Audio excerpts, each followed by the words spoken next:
Ampuliriza nkwaniriza ku program Lutindo gyebala emirimu gy'otusizaako engalo yonna gy'osinziira okuwuliriza.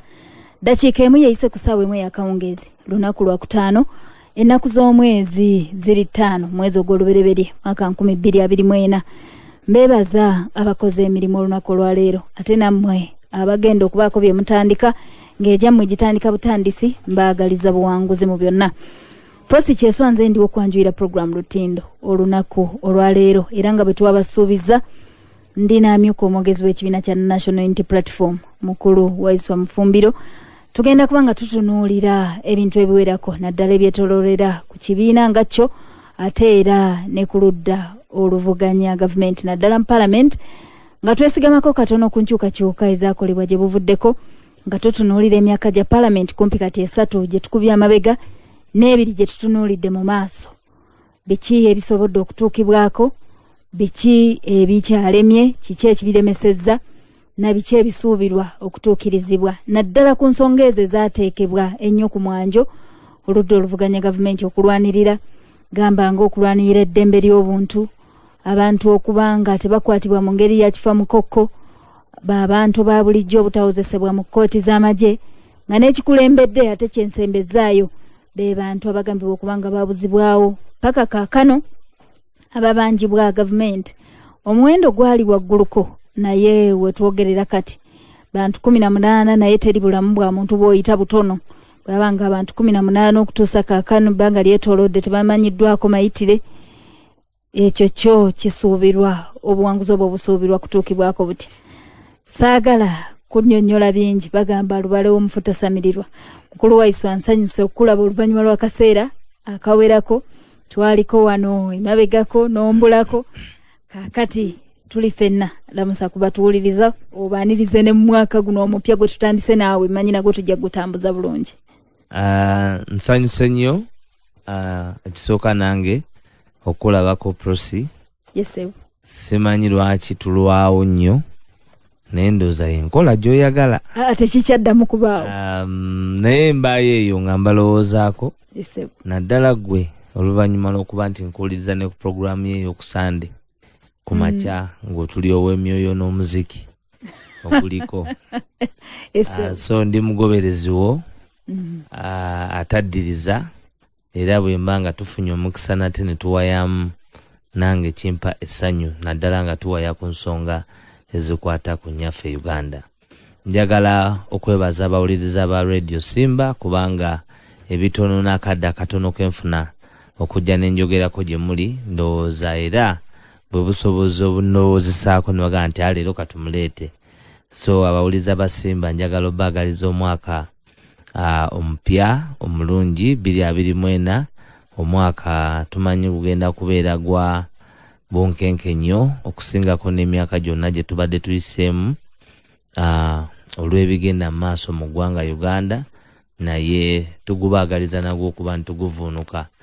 Byonna ebibeerawo mu nsi ate era ensi eba erina okugenda muki mu maaso naye butya weegenda mu maaso kyekikulu era ffe kyekitulafubaniza olwa buli kadde okulaba nti wabaawo obwenkanya, wabaawo obutebenkevu, wabaawo obukakafu eri ku bulamu bwa buli muntu. Njagala n'okusaasira famire zaabo bonna abafiiriddwa abantu baabwe mu mwaka gwe tumazeeko ne guno gwe tulimu. Kitalo nnyo kitalo ddala wamu n'abo abali mu kusanyuka. Saawa zino nandibadde mu mikolo gya mukwano gwange enfanfe deo naye olw'obuvunaanyizibwa era nja kubatuukako obudde bwe naaba nsobodde naye nga twagaliza bonna abali masanyu nabo okubeera masanyu ag'omwaka ako. Era mukyali embaga bafadde babagamba batuganya nti mubeera mu mbaga buli kaseera mubeera kati nkujje mu mbaga sebo kati eyo ate sigenze ate kiringa gwe bona mpita ku mbaga yo nenzija kikeerezi kyenkugambye nti tujjawo bingi ku lw'obuweereza kuba gye nandibadde ndi naye n'ekyokubiri tetugaana obulamu bwengambye nti life must progress. Commitment oyinza gaana commitment ya muntu eri muntu munne nga basazeewo nga bantu bakulu. Ekyokubiri ne mu lutale era mubaamu abantu abakkaanya okutambulira wamu n'okuba obukakafu nti bwe tuvunuka tunatuka ku kino. Kale ensonga ziringa nnya zenze njagala twetololereko obaddawo mugira ne mutuvunaana okuwasa era kyembadde nkugamba nti mwe mubeera mu masanyu mubeera mu mbaga mubeera bwe mumala tuli mu struggle ne mugamba nti ffe basiike abasiiko bamanyi buli lwojja n'eŋŋombe empya kati aterekanga mbategedde abasiike be bali abalala ba left kakati batuvunaana obusiike ate ne batukagamba ate bwe mutereeza ebintu nti ate kakagamba ffe be balina okuvunaana buli kintu kye baba basanze kubanga ffe munange buli kintu bakituteekako. Olwaleero mbadde mpuliriza abali mu kuziika nempuliriza kintu ekyennaku ennyo ng'ate era erinnya ly'omukulembeze waffe liyingidde mu kuziika we lyandibadde terina we lina kuyingiriramu wadde naye be bantu baffe. Oyogedde omwaka 2024 gusuubirwa okubeera ogw'obunkenke naddala ku ludda olw'ebyobufuzi. Nja kukomawo ku nsonga eyo nkanootinze ngamba omwaka tugusuubira okuba ogw'obunkenke kiki ekijja. Naye kantandikire ku nkyukakyuka ezakakolebwa mu kibiina mu bukulembeze mu Parliament. Era nkuyozaayoza buli ekibeerawo ku lw'ekibiina nga kireka kitwala mu maaso sigaana kukuyozaayoza. Kyenva njogera nti kikitwala mu maaso bwe kubanga kwe kusalawo kw'ekibiina n'obukulembeze. Tulina okukkiriza nti obukulembeze buba bulengeredde wala okusalawo nga buba busazeewo.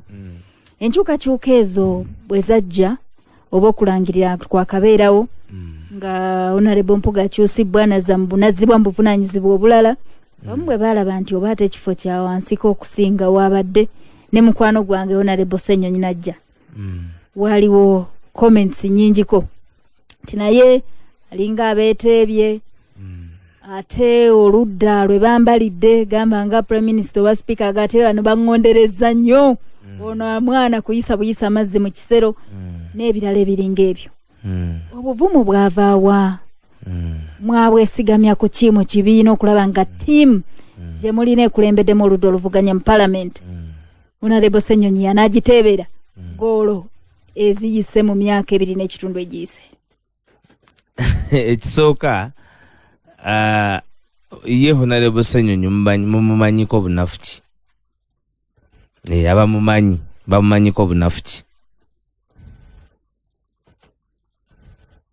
Kibuuzizza nze anti kikulu abawulirize abamu balengera emyaka abalala balengera experience mu Parliament abalala babuuza nti ng'oggyeko okulabisa mu kosase gy'abadde success ki gye mujja nayo eyinza okugamba omuntu terabisa. Kusase is a constitutional oba statutory establishment. Komite ezo zitekebwawo amateeka agafuga Parliament naye nga buyinza gabujja mu constitution okulabirira ebintu ebyenjawulo. Era abantu baba interface nga lwaki babeera submissive nga abayise nti akakiiko ako katuula nga kali ku level ya High Court in powers and jurisdiction of handling that particular matter. Kyobolaba omuntu basobola mu subjectinga n'okuba ekirayiro ekya Bible. So oyo agamba nti kulabisa aba ayoleseza obutamanya kye tuyita okulabisa nzija kakati omulimu gwa kusase kwe kuinvestigatinga Auditor General's report byebeetaddewo ku statutory organizations za gavumenti ku ngeri gye gaddukanyamu ensimbi z'omuwa omusolo. Bwe maliriza okunoonyereza nejja ku floor ya Parliament ne presentinga report. Parliament bwe mala okufuna report eyo then okujja operationalizinga kiba entirely on the powers of Parliament nga a third arm of government. Tekiba ku committee roles zaabwe bonna bamaliriza bakoze report ejja kuki ku plenary. Kakati kubanga Parliament yonna ino okwadoptinga report eyo ne points of action eziba zivudde mu committee. Yes, ebintu byonna byakoze ye chairman wa kusase asoose mu myaka gino egiyise mugende mu auditing bonna okola mu short time nga amaze okujja mu office kumpi emyezi 6 nga afindinga hostility eri omuntu eyali deputy chairperson wa committee Anita Amongo mu kuraninga akakiiko kuba kati ye speaker era nga bayisa reports zonna ezaali zikwata ku COVID-19 unanimously mu ngeri ya omnibus mwena mukimanyi. Ne badireyinga ripoti nti bagenda okwashuminga bano obukulembeze mu May we balayirira n'okuinstitutinga obukulembeze bwa committees government okutandika okuba operational ng'already reports ezaali zirina okutandikibwako akakiiko kano bano baziisamu omnibus.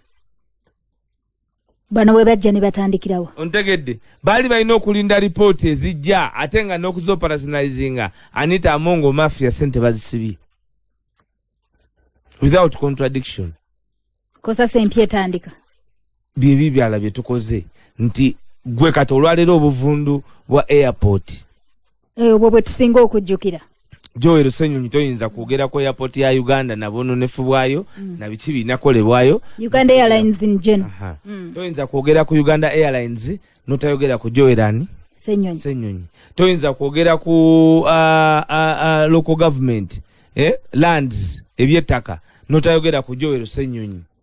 Ebyettaka management of the land fund nettaka nga bali managinga okuva mu land board ojjukira bulungi nga bayise bana abakoba mu committee ya Joel. Tujjukire he has been superb, super clean, excellent, magnanimous. Nti ne bwe yatuuka okulwanagana ne speaker. He deserved that promotion. This is not even a promotion. Ku tiimu abaddeko.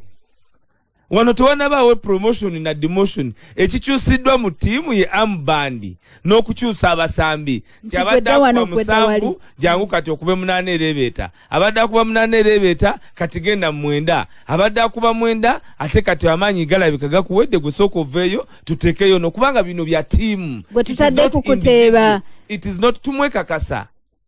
Tumwekakasa ajja kuteeba. Ate it is not individual.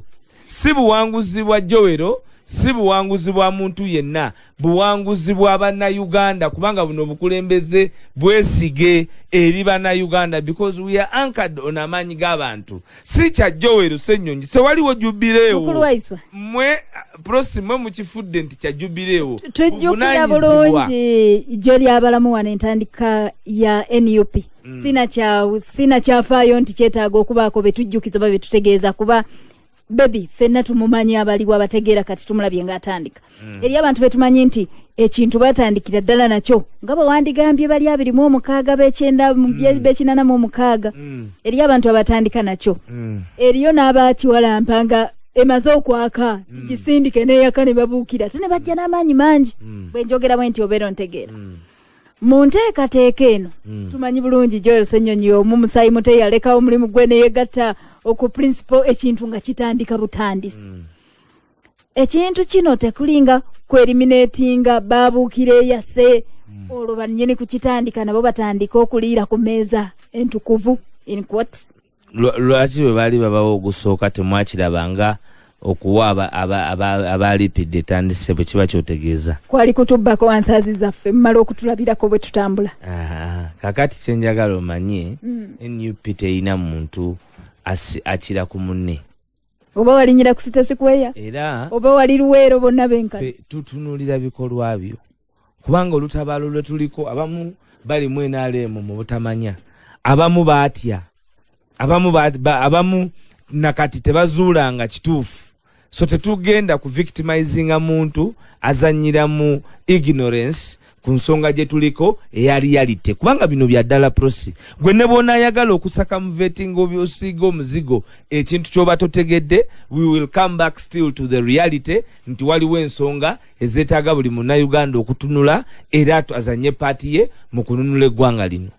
Kakati tebibeera individual bya tiimu buvunaanyizibwa nti Joel Ssenyonyi aweereddwa obuvunaanyizibwa okulembera banne mu lutabaalo lw'okulaba nti ne parliament ebale representative eri abantu. Olwaleero omanyi bulungi nnyo nti bano mu bbanga lya tunulira olukiiko olutudde olubadde lutudde wano gasiyatu okiisa otya gasiyatu why kiki tufunyemu gwe munnamawulire resolutions zibadde ki? Obonyezerwa kuba muwada bamusibidde. Resolutions zibadde ki? What were the resolutions? njagala gwompe resolutions eziyise ensi ezibaddeyo Bermuda, Guyana, Barbados. Hati speaker wa Guyana, speaker wa Barbados gogenda kwa Singapore enkola yaabwe ne mu demokrasiya ndala abakulembeze tebalina buyinza nga bano bwe balina naye ssente z'omuwoomusolo ng'enguudo ziyibwamu ttaka zeetaagisa buli munnayuganda okugwa oba okudda emabega kwa Uganda oba okugobaganyizibwa kyekikuwa essanyu. Basajja eri batugoba mwagowa mwe mujaganya kaakati twabadde nazibba baddosi z'oyogera lyessanyu lyo ekyali badde kikunakuwaza nti lwaki olukuŋŋaana lulimu ensi ezitayinza kutuyamba tukwata ku mukono n'ojaganya ng'eri batugoba mu bitukwatako olina omutima gwe gwanga onnyo.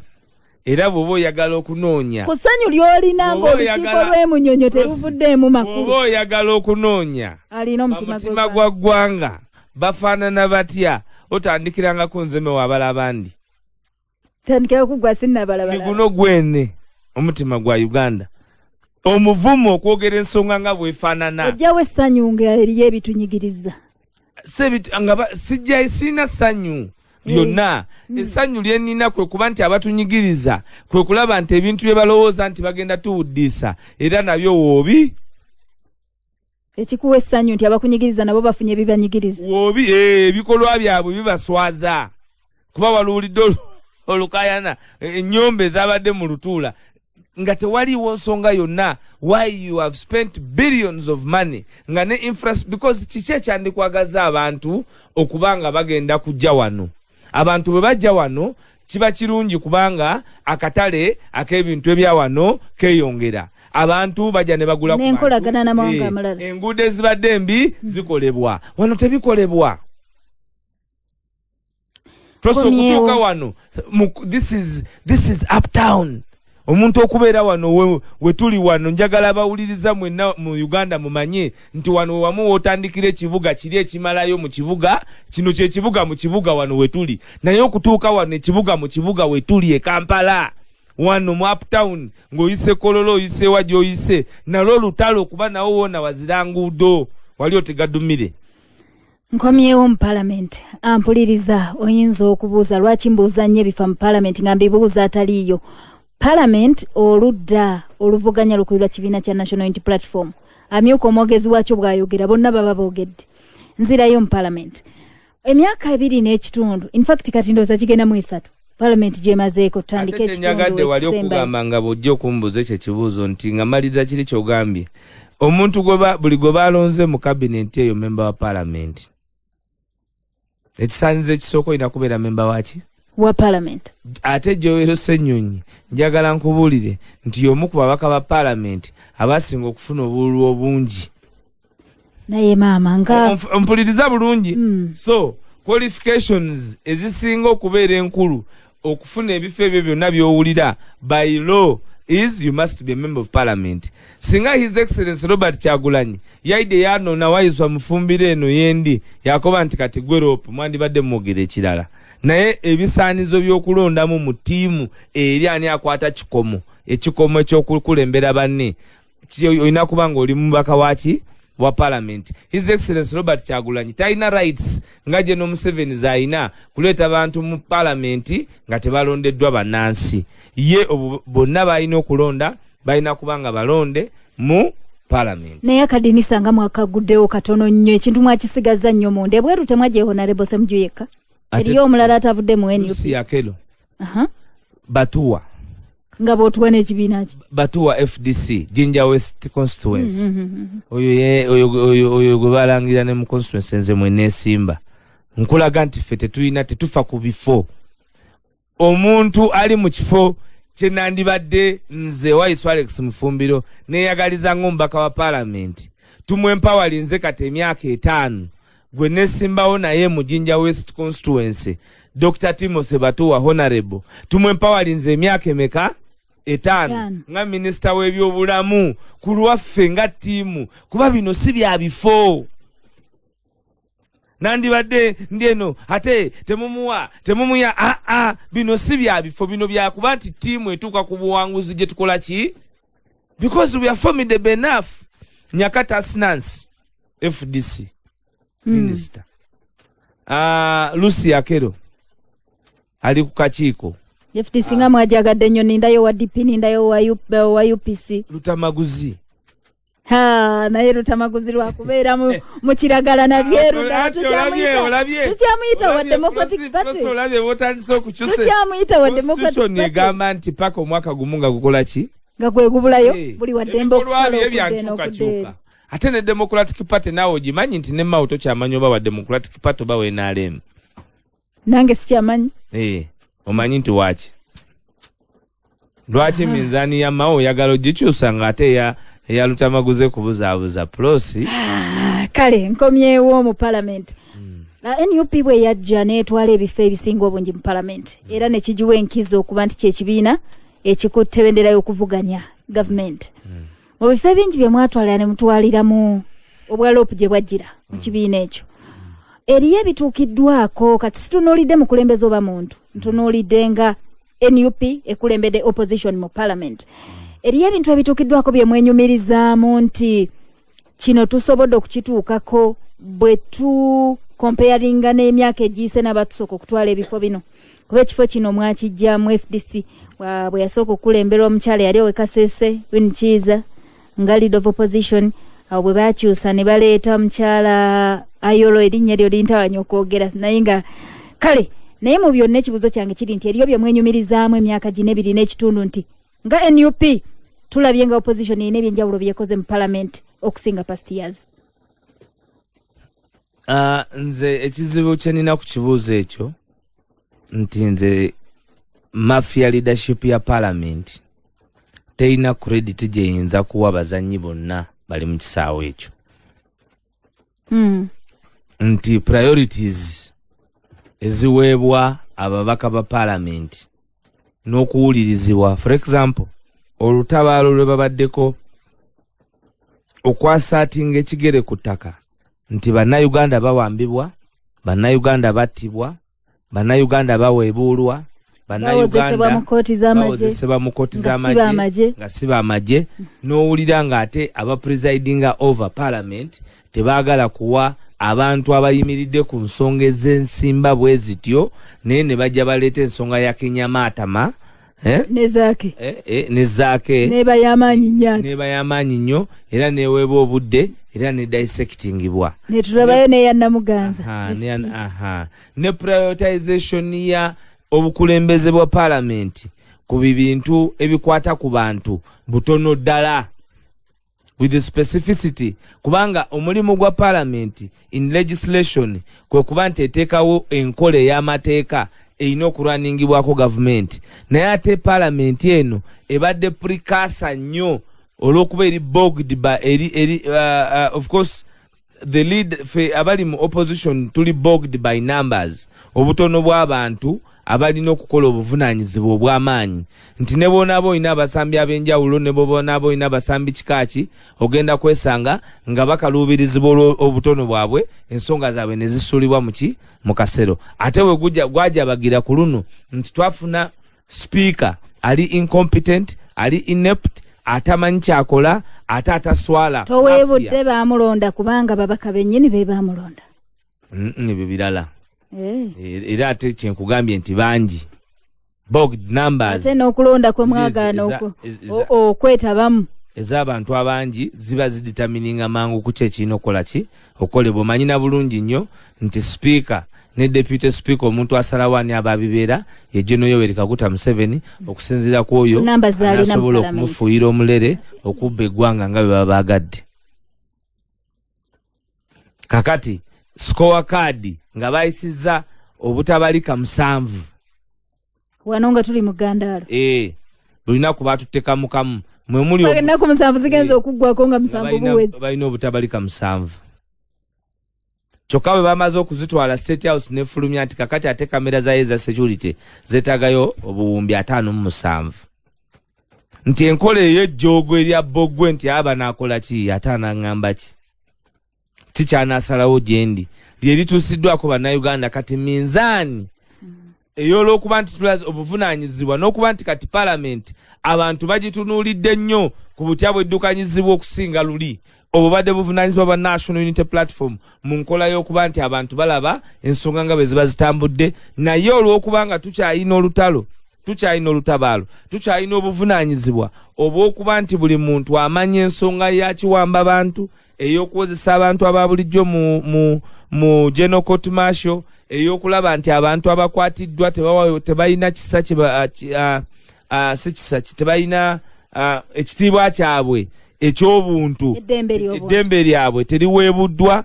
Kakati ensonga ezo ez'ensa nga tezinnaweebwa mwanjo ogw'enjawulo ku floor ya Parliament ne mu Parliament ya Uganda, kijja kuba kizibu nnyo okumakinga Parliament ya Uganda naddala eno e11. Naye nga ababaka baffe bangi ku bo bayimiridde ku mazima g'abannansi, bogeredde ensonga z'Abannayuganda.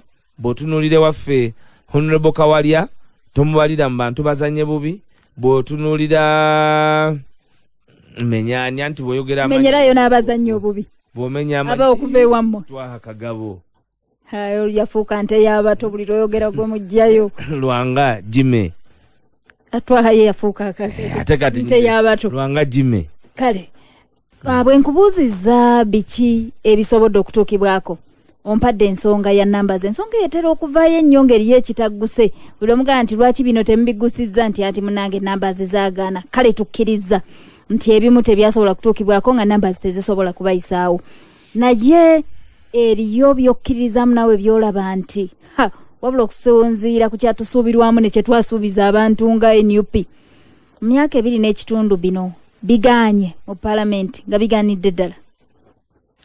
Parliament eno nze ndowooza tebadde people centered. Ekisooka maasoka ne mutusuubiza nti omusajja jagenda nga tetunatuuka na 2024 genda tusuubira nti mwaka nga gumu naba mukoze wakatiisa era ne guno sifi ne guno ayinza obutakumala. Kakati ate proseka nkusomese ku kino obuvunaanyizibwa buno si bwaffe ffekka, kuba bye twogerako byaffe ffenna. Ammwe mukulembera wano kusimba waliwo likodi ey'okuba nti bakozi banno babanonerawo mu drone olw'ebigambo bye boogera. Naye byali byaka group kali akalala katali mu line ya radio. Babanona ku radio mu nkola ey'ekivandulo. Kakati ezo z'ensonga ze tuyimiriddeko. Kati gwe yali aziwunyirizaako teweeyibaala nti kyakoma kubali, kuba neno program gye tuliko nsobola okwogererako statement gwe kunonya enkya. Kubanga bali abawamba ensi gwe ebibasanyusa bw'oba obibuuse oba togenda oba tomanyi oba osula oba tokola ki. Zino z'ensonga ze tuyimiriddeko. Naye zo zigguka ekibadde ekibuzo paati yaffe ffenna si baatugamba gwe obadde ozanya paati ki ebbanga lino lyonna lye baagambiramu oba gwe oli comfortable. Anze ng'agiwa omuliro. Wakoma era bw'oba tewakoma lwaki olowooza nti bano boogiwa bokyayina omuliro gw'obawa ate bo baabivaako. For as long as you're still playing your role, obuvunaanyizibwa bwe twogerako katubadde nga n'omwami Bugingo nga tumugamba nti wano waliwo obutemu, waliwo enkola y'ekiwamba emmundu. Kati leero omulabye nti newankubadde abadde akuumwa wa Special Forces Command obulumbaganyi bwakoze ki bwamutuuseeko. Era omuntu n'alusulamu akati akaba.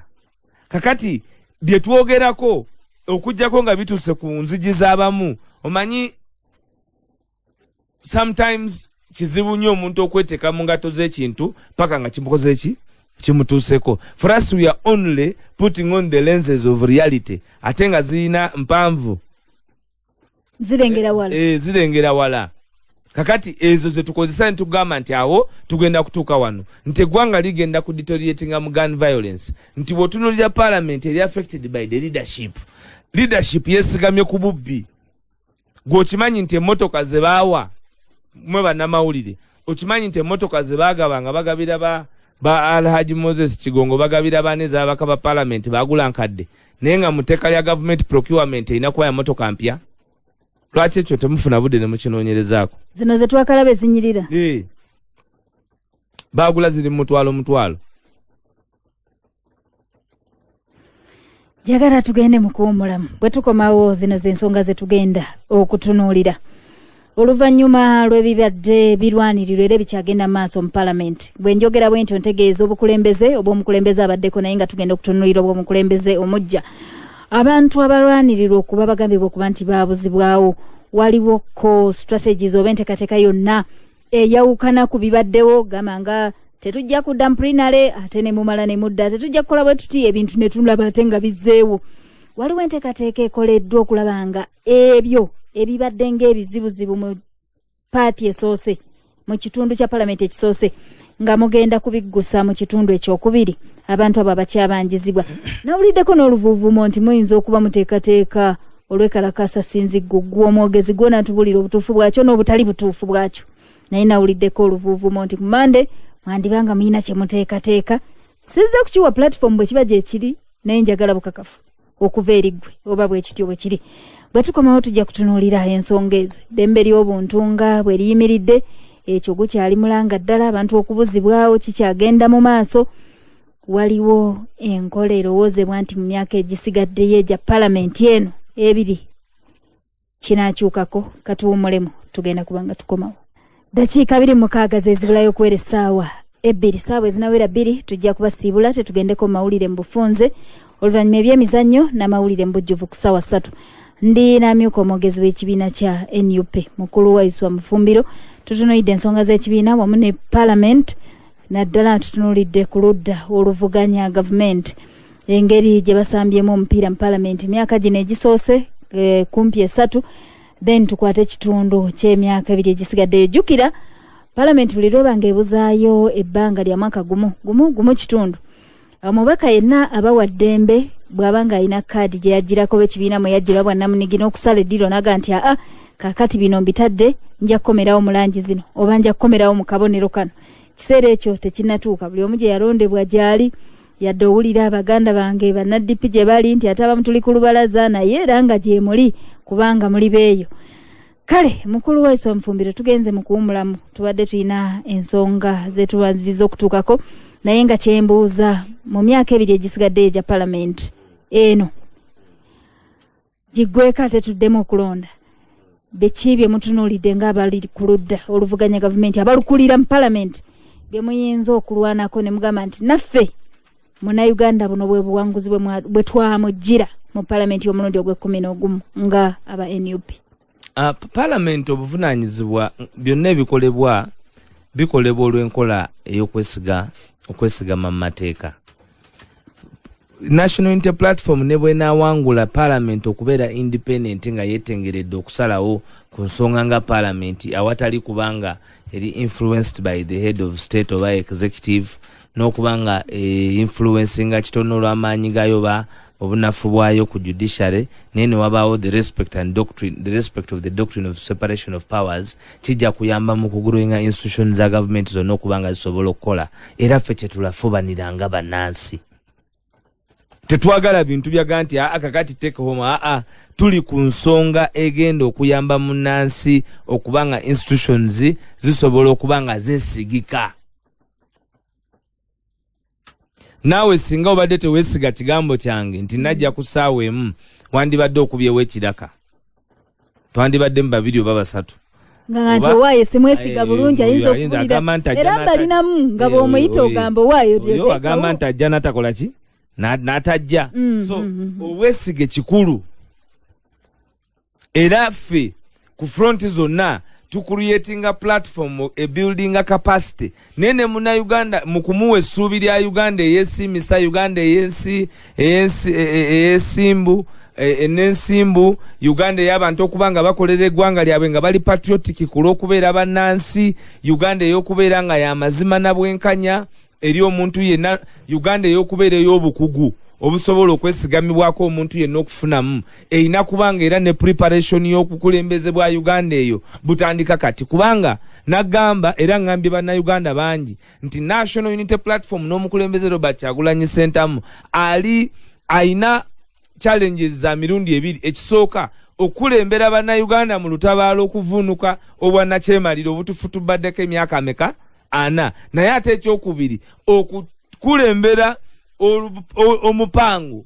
ogw'obukugu n'obutali bukugu ogw'okuzimba Uganda ey'omusingi ogweyagaza buli omu ogw'amazima n'obwenkanya ogwa infrastructure eno eri past the colonial setting ogw'okulaba nti tubeera ne the respect of rule of law court kyesazeewo kiweebwa ekitiibwa parliament kyesazeewo kiweebera ekitiibwa ne ate ne executive basobola okukolagana nga tewali kuvoola independence ya munnaabwe kubanga eyo yebadde ensigo eya National Resistance Army eya Nakyema Yoweri Kaguta Museveni gyasimbye n'erya okuva mu institution ya parliament judiciary executive nezino endala zonna eziri subsidiary and subservient to the latter. So obuvunaanyizibwa bw'obukulembeze bwaffe bwonna ku front one okubuilding obusobozi bwabwe their capacity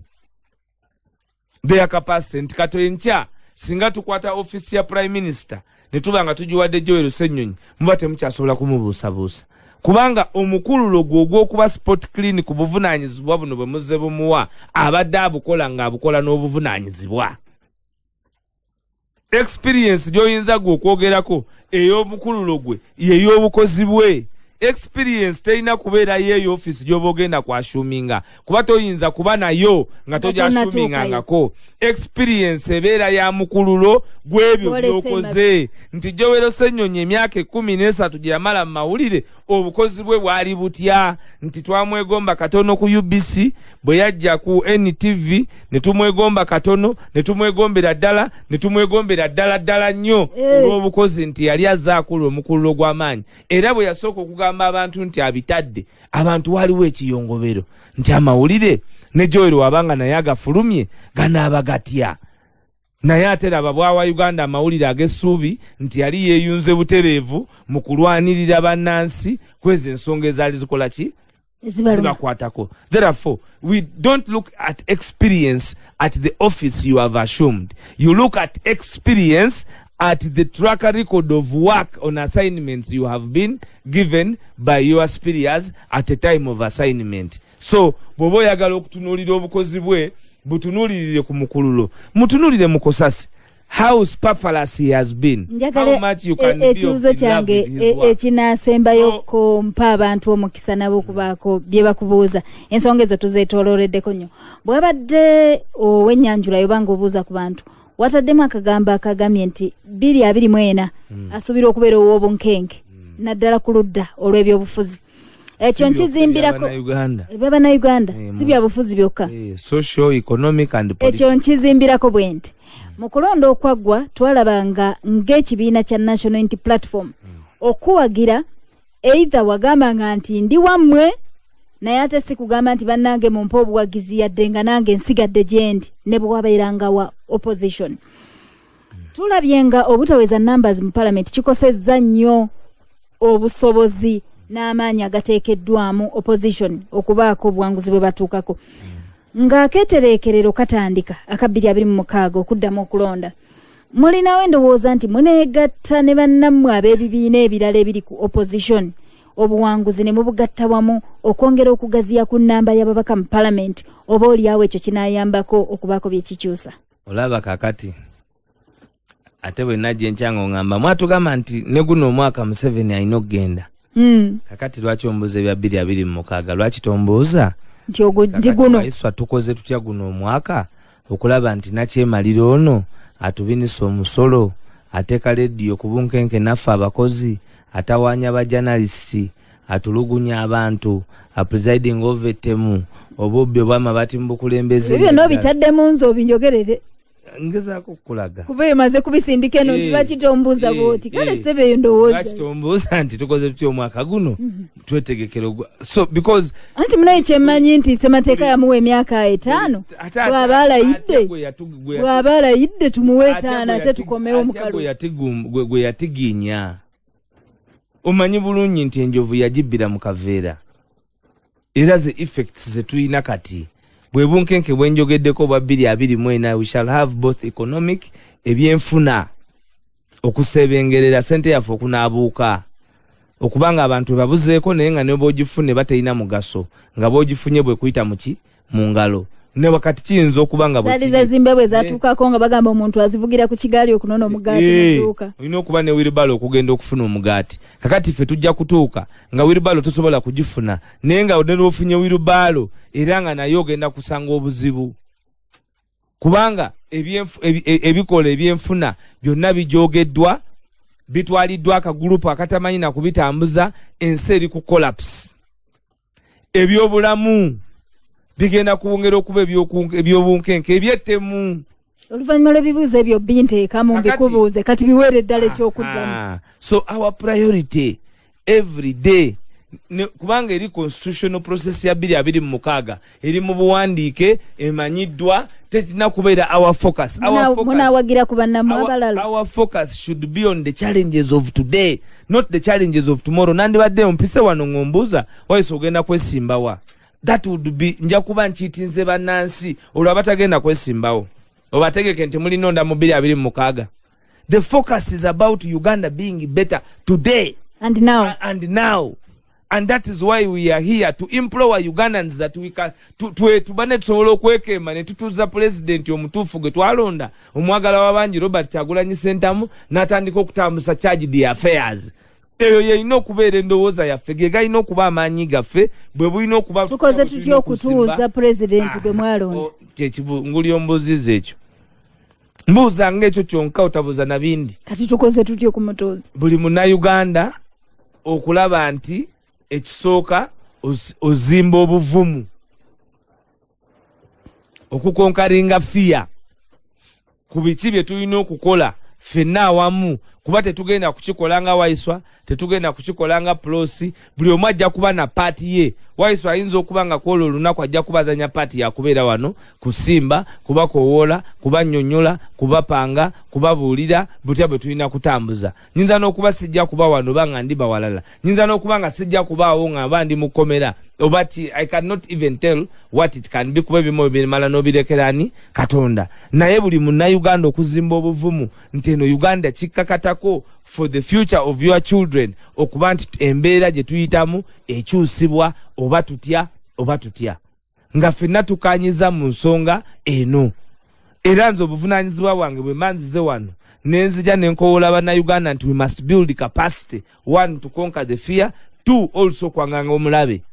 Kuba ffenna omulabe tumumanyi batutemula, bannaffe be tumanyi batemulwa.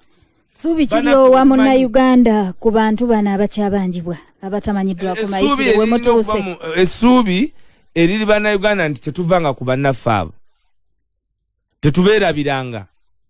Kubanga teeka ki gye mulinawo okulwanirira kino kigguke? Ffe tulina okutwala nga tusigala okukola obuvunaanyizibwa bwaffe okubanja abantu baffe. N'okwekalakaasa kye kimu ku ebyo. Okwekalakasa kiri mu constitution.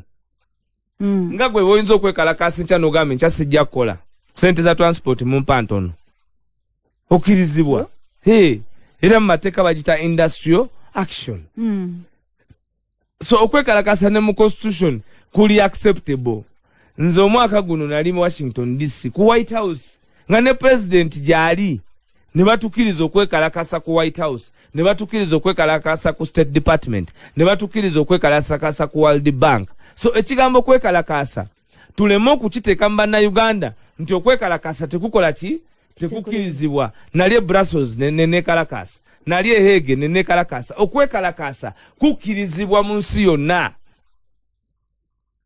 Naye olw'okuba wano waliwo bwannakyemalira kutandika okunafuyizibwa mu nkola ey'okulowooza nti butujju. Abatujju be bali aba ADF batugamba, naye nabo ne bakwatibwa ekyewuunyisa bo baletebwa mu kooti z'abantu ba bulijjo. Meja yani azo bamutwala mu kooti ey'abantu ba bulijjo. Kyokka bamachete Bolivia Lutaya ne babatwala mu kooti z'amagye. Eyo paradox yeyo obuvunaanyizibwa buli munnayuganda bw'olina okulaba leero nti tusaanidde ffenna okwekemba tulabe nti eggwanga lyaffe likyuka era ne lidda mu mikono gy'abannansi ng'obuvunaanyizibwa bwe bulina okuba nga bwa buli omu. Kuba naawe oyinawo abaana be wandyagadde babeere mu nsi ey'obwenkanya. Nange kennyini. Kale tugenda kubanga tukomawo 54369 yesimu kujja okuyita oba 0704 obeeko ky'obuuza oba ky'owabula kansooke nzija obubaka buno. 5-3-7 yesimu kwobo itiraliwo mukwano gwange yakubye simu tewane yanjulidde ekibuzo wakirese mu banka naye ekirungi olina obubaka bumpeereza kubadde kusaasira nakuntirira nti Mufumbiro ayinza okuwandula ebigambo wano ebinteeka mu buzibu ng'omukazi oba omusajja oba mukazi ebigambo bisigala bigambo ate era bwe tubeera tulina emirimu n'obuvunaanyizibwa bwe tutuukiriza ndowooza tekikyaliko nti kino kirekere ono gwe banaatwala tewali gwe twagala batwale naye kale weebala okunumirirwako okwo 5-3-7 yesimu kwoboyitira oba 0-7-0-4-7 noti simu bweyitamu teesa buteesa tugenda kubanga tukuwulira wangi munafu Edio Simba tata mama webale kuweereza amanya gange nze Mugerwa Bashir kulyampiyegesa emitiana njagala kusooka kwebaza omukulu aze mu studio nti olwaleero neebaza pulezidenti w'eggwanga Yoweri Kaguta Museveni okubeera nga mukulu oyo wajja ku Radio Simba n'awanda omuliro ng'agenda fuluma ku geeti ya Simba eyo gye mmanye Bukoto nga teri amukutteko naye olwaleero njagala mukulu oyo mutegeeza asooka tulimbe ffe nga bannakyalo nti Mary gye baayogeranga yakomawa era n'emmoloka ya Kyagulanyi gye mwagambanga nti yava mu Amerika yakomawa lwekyo ffe ng'abantu ab'omu byalo twabategedde mwe bannuupu muliwo kutukubuzaabuza bantu okubeera nga mutukubye emiggo gye italiyo nga baana bamwe bali bweru kati abaana ba Kyagulanyi bonna bali mu Amerika kati ffe mwagala batutte nedda tobu twabateguse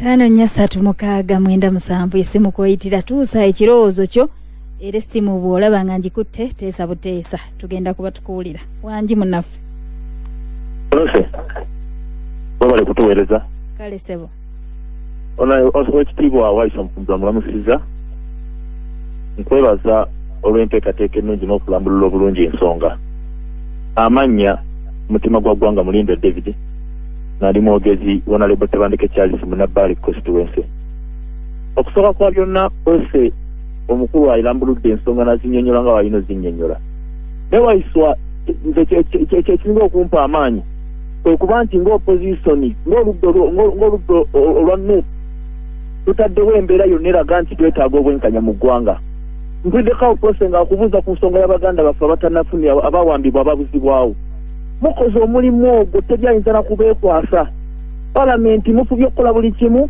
mutaddewo embeera yonna senga bannayuganda tulina essuubi nti olunaku lumu muyimiridde ku kintu ekituufu tugenda kufuna obwenkanya mu ggwanga nga mwami Museveni aggiddwa mu ntebe kabakole batya abasajja bataddewo embeera yonna esigala nga balemera mu buyinza naye ffe tuli mabega wammwe nga pulezidenti Kyagulanyi atukulembedde tetugenda kuyimirira nga bannansi tetukyalina bannansi b'oba osobola okuwulira ye nga tasobola kufaayo ku nsi ye naye ffe nga bamutima gw'eggwanga tugenda sigala nga tulwana nammwe temutugamba nti tulumba wano tujja lumbe mutugamba nti kati esawa tule tujja situla paka nga Museveni atadde ensi eno gyatulugunyiza waati mutima gw'eggwanga mutima gw'eggwanga yeyayambalidde dda ku mugongo ky'omugamba nti kola bw'oti ajja kukikola kale 5-3-7 njagala mbafune lumu nkomyewo omukulu Waiswa nga abaanukula ate era basiibule wangi munnaffe Simba sebo nze mbwate kuba yange ene nakibole tenebaza abakulu abo bebale kubanga tebayitiriza ate mbasaba ongeremu amaanyi mu kubanja abantu abe 18 abawambibwa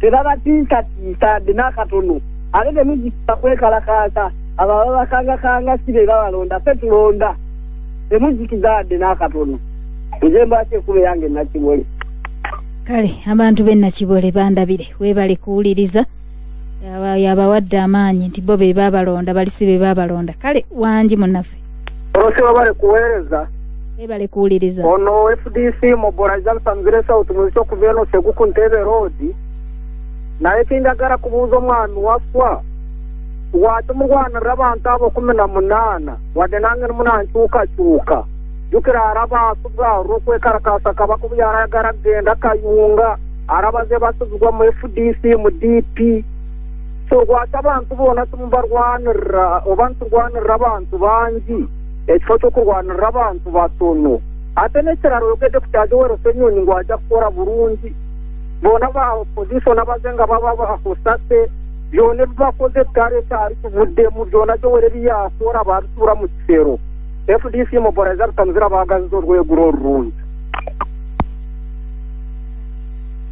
kale abakuba amasimu bo bakyaliyo naye tetuyinza kubamalayo ate nga njagala nnyo baanukule naye kale ono kamukkirize tuggalewo noono wangi munafu owaye mbadde manyondese nedda nkubase ono wiikirifu mwesige nga nsinziira nakawa si omuganda wange waisa silwa nkola mwisa eno baba webalina kuvaayo kulwanirira muntu wa wansi naye kyenjagala okugamba ku nsonga ya leader of opposition Joel Osennyonyi ffe ng'abaana kawa west tumulinamu essuubi kuba ebiseera ebisinga abadde anywerera ku nsonga ye muntu alemera ku nsonga era neevaamu omulamwa n'olwekyo ababadde bafaani bagamba nti Joel Osennyonyi munafu tajja kusobola era bajjewo ow'amaanyi nsubira nti pate kiba kyakulabirako nti ono bajja n'aweereza era ddako ebbali n'asobola okujja naye n'akola ki n'aweereza tweme kukikuliriza nnyo ku nsonga y'abaana baffe abaawambibwa kituufu tulina okubanja gavumenti eno kuba naye bw'abeera nga mwana we yakubulako ewaka nga tomulaba kisuubira nti oyinza kusinga buzinzi mikono otavaayo ku nsonga eyo so n'olwekyo tulina okwongeramu amaanyi okubanja abantu baffe abaabula gavumenti etubuulire oba baafa nakyo tukitegeere wiikirifu mwesiga okubeera kambeere bulungi siibudde naawe nkomyewo omukulu waiswa abakubye amasimu oyo wiikirifu abadde ayaniriza loopu omupya waliwo aseguku FDC eyo yeyagamba nti era naye amuyinamu essuubi abo bo si babibuuzo njagala malirize wenakibole naye yabadde aga nti tajja kutiisibwatiisibwa naye waliwo eyasookedde ddala yabadde mugerwa Bashir aga nti mwabasuubiza ebintu bingi tebabirabye mwayogera ku meeri gye yakoma mwayogera Madika eva gye yayogedde bagambye Amerika n'ebirala naye amaliriza ga nti naffe mu byalo tubabuuse mulabika mutulimbalimba eriyo ekinagguka abantu nga balinga baweddemu essuubi omanyi abantu abo abeetuuma amanya nze sibaddamu gw'omuwulidde Mugerwa eri Omugerwa ayogeza ekibubi abo abavandibwa abajja kuno tebagenda kutuwa trajectory yakola mirimu gyaffe oyo si munnansi era sijja muddamu nze ni puroguramu y'Abannayuganda oyo si munnansi ye mupimidde kuki si munnansi bwe mugamba dde mwakube si munnansi ye Mugerwa Bashir seriko abantu bangi nnyo abapangise be baleeta kuno okutusumbuwa si munnansi naawe leka pulusi ate mutemadde manyi ebyuma byammwe bisengejja kati ate omuvandimu omutaya leka usi munnansi togenda kwanukula musumbuyi siyinza nze ntya ntwala obudde bwange nga ndi ku musumbuyi wakyawuyo kasita yayiga olulimi olunnansi bayiga olulimi baabawa amannya be babasumbuwa Uganda kale dama janukula mulindo wabawambe agamba nti ye mulimu gw'omugukola njagala okwebaza bali bannaffe bonna bannayuganda bannange okujjako omuzumbuyi yo mujjemu asinza ate kati nange era bw'oli bwampulira nti nadde njogera n'omuntu asala borders nga 7 ng'ayogera Oluganda ng'ayogera lulimi buli omu alumanyi ate nze ndi musoga naye zi program tugikoze mu Luganda ogikoze luno lulimi ate bali kye baakola baategeera nti balina okuluyiga ne baluyiga ayogeza ekibobeeta omuddamu leka ajja kwogera mu puroguramu nga kuliko bakulisi bali omunsi naye kimanyi nti bw'aba alina akalulu ate era oyo tatuwa tetulina ku bya bululu mweno puroguramu nzisazeeko mu puroguramu nti nzize ku bululu njagala okwebaza mwenna abatambulira ku nsonga ez'omwagala w'abangi His Excellency Robert Kyagulanyi Ssentamu n'okuba nti tulemezaamu okulaba nti tutwala obuvunaanyizibwa ekisooka oba okuwamba tukyuse abantu bano abaawamba eggwanga lino tusale amagezi ffenna tubamaamule mu bukulembeze tubeere nti obukulembeze butambulira mu nkola ey'amateeka mu nkola ey'ekitiibwa mu nkola ey'obwenkanya mu nkola ey'okulabirira n'okukkaanya nga bannansi butya bwe tulina okulemberwa njagala okwebaza pulezidenti waffe Generation Vision Bearer His Excellency Robert Kyagulanyi Ssentamu omwagala w'abangi oyo gwe tusuuta abasoga gwe twakazaako erinnya lya Ngobi nti baba webale tutembeeta webale tukulembera bukalamu twena